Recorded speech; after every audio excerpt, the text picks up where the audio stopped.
I'm Brittany Lewis with Forbes Breaking News. At his weekly press briefing on Friday, House Republican leader Kevin McCarthy blasted Speaker Pelosi and her husband Paul for trading individual stocks. The Republican leader called out Pelosi for not pursuing legislation banning members of Congress and their spouses from individual stock trading until the end of the term. He also implied impropriety on the part of the Pelosis, surmising that the Speaker and her husband discussed pending legislation privately that led to his trading. Pelosi has come under increased scrutiny for stock trading.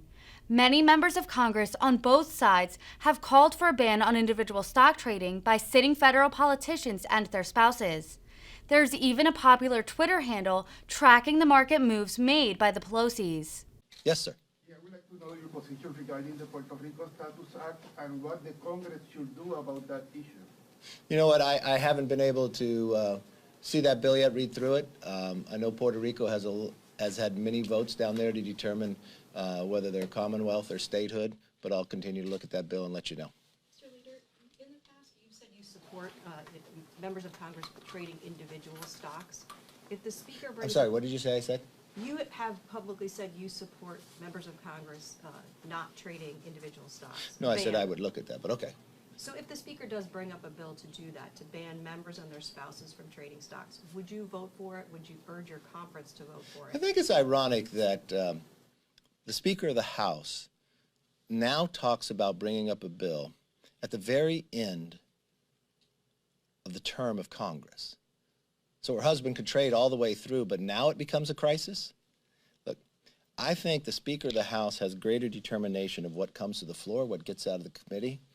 And her husband didn't just trade stock, he traded options. I think what her husband did was wrong.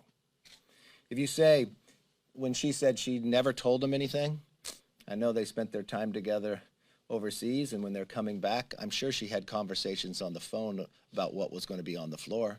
I'm sure she had conversations about what the chip version finally looked at. I'm sure she had those conversations. I don't know if he was able to hear them or not, but I think we need to bring trust back to this institution. I think we have to do a thorough investigation and look at what is the proper role for members of Congress and what influence they have.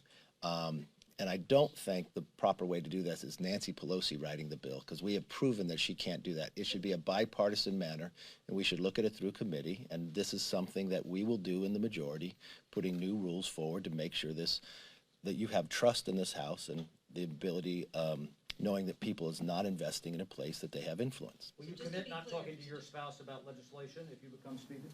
Talking about legislation, or will I commit to not invest based upon legislation? Yeah. If you notice, I only own mutual funds. We don't buy any individual stocks. So just to be clear, if you become Speaker, will you commit to advancing legislation to ban members and their spouses from trading? I think I would look all the way through it.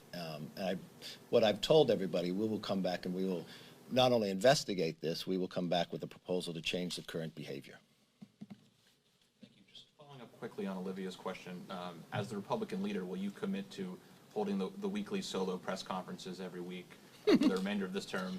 You know, if it's going to be every single week, I don't know what's going to happen every single week, but I'll commit to always have press conferences.